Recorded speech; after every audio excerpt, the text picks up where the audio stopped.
From Operation Snow White to On-going Exorcisms. Here are your top 10 dark things the church refuses to talk about. In our number 10 spot, we have the Vatican Library. The Vatican Library is a very secret library closed to the public. The only people that have access to it are popes and people that have gone through a lengthy screening process, and even then, they need to know exactly what they are wanting information on and will only be given info on what they ask for. This library is the top secret library with history and documentation since the beginning of time. The amount of dark gossip that is within those walls, I'm sure, is exponential.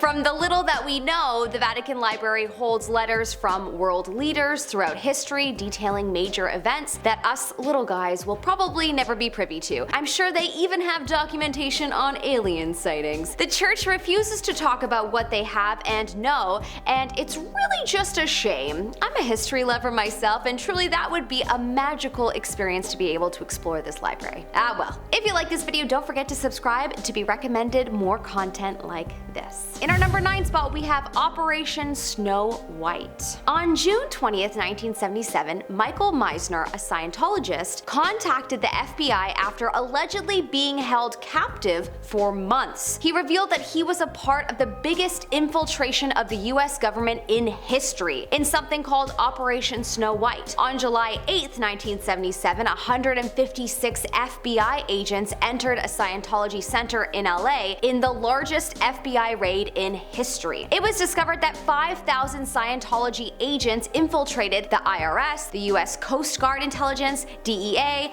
etc. There were bugged offices, planted false information, stolen files, and so much more found. Apparently, the goal of this initiative was to remove any bad reports about Scientology. Some of the founders were sentenced to a few years in jail because of these crimes. They definitely want you to forget about this, but I'm sure they have done it again, and I'm sure other churches and organizations have done the same thing. We just haven't heard about it, and perhaps they haven't been caught. In our number 8 spot, we have exorcisms. This one shocked me. I knew that priests could do exorcisms, but I didn't realize that this is something that they do much.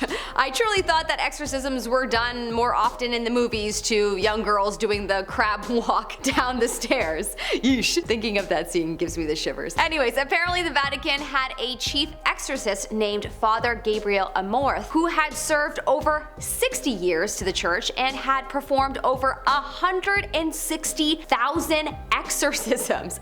Excuse me?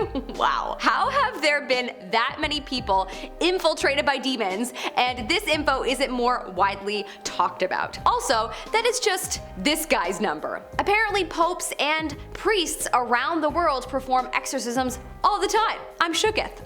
I could understand that the church wouldn't want to talk about this because it is a private, very sad thing to happen to a person, but man, that's a lot of people walking around feeling like they have demons within them. Pretty scary. In our number 7 spot, we have His Holiness. His Holiness was a book that was released to the public in 2012, which is based on the secret leaked papers about Pope Benedict. Apparently, the private documents were leaked by the Pope's butler. Yikes. Apparently, after an investigation, it was discovered that the individuals who were not from the Vatican were blackmailing gay bishops because they had broken their celibacy vows. The Pope went on to resign after these documents became public. Well, this is definitely a scandal, that's for sure. I remember people talking about this when it was happening, but I don't remember hearing the church comment on it. But I guess they sort of did through their actions, and I'm sure Pope Benedict was encouraged to resign. In our number 6 spot, we have the dead man on trial. This is a little piece of history that truly terrifies me and is such a testament to those times. In 897 AD,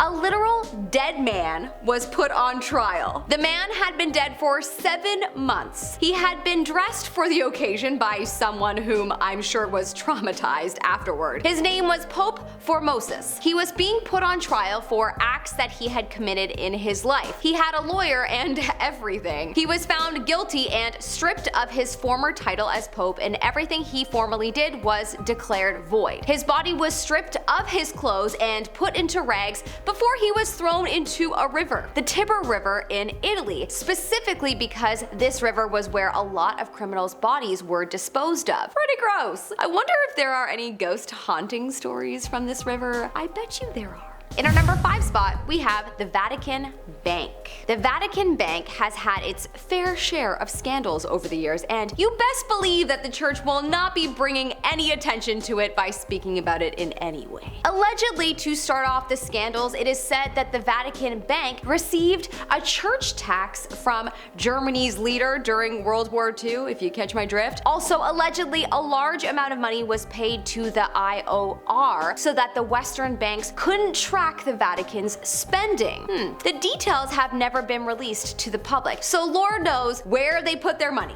But why would you want to hide your money in the first place? Perhaps so that no one would know what you're up to if you're up to no good, but also possibly because someone might be a threat, and that might be a reason to shield what you're doing. Either way, the secrecy is questionable. In our number 4 spot, we have mental illness in the church. When researching for this video, one of the things that shocked me was the amount of people that spoke about how the churches do not handle mental illness very well. You would assume that it would be approached with love and compassion and guidance to get help. But the common theme is that people have been told to just pray and it will make the illness go away. Some believe that this thought process stems from the very old thinking that mental illness stems from demons being in one's body, and so people are being told to pray them away because that's what was always done if someone needed, an exorcism or to get rid of an attached spirit. The biggest problem is that issues go untalked about. The people bottle it up inside, and when prayer doesn't work, the person dealing with the mental illness feels like a failure or like they don't have enough faith. Hopefully this is something that churches of all religions work on improving, as this is just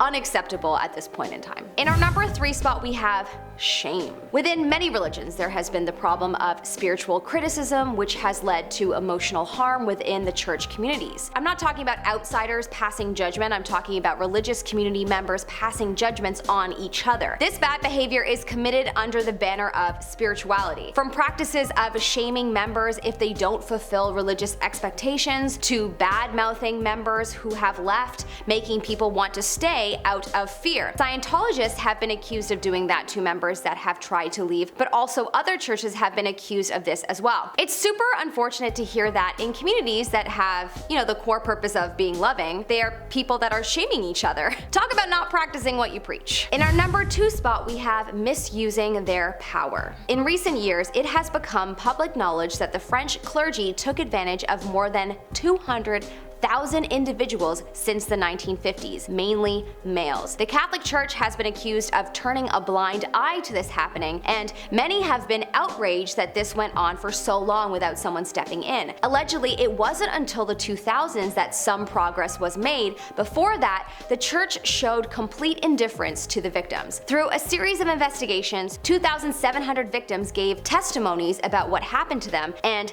thousands were identified through archives. A wide range study showed that there could be up to 330,000 victims. In recent years, about 2,900 to 3,200 priests have become suspects to these crimes. Wow. Truly despicable. I hope that there is some kind of justice for these victims. In our number 1 spot, we have the Salem witch trials. Most people believe that the witch trials were a result of many things: bad weather, a poor government, and paranoid leaders. But what a lot of people may not be aware of is the idea that the Catholic and Protestant churches possibly used the trials to compete with each other for followers. Pretty dark. History.com reported that economists Peter Leeson and Jacob Russ believe that, quote, the two churches advertised their finesse at persecuting witches as proof that they were the best church to join if you wanted protection from Satan. Witches, after all, were doing the bidding of Satan, so getting rid of them was a way to protect people from them. Wow.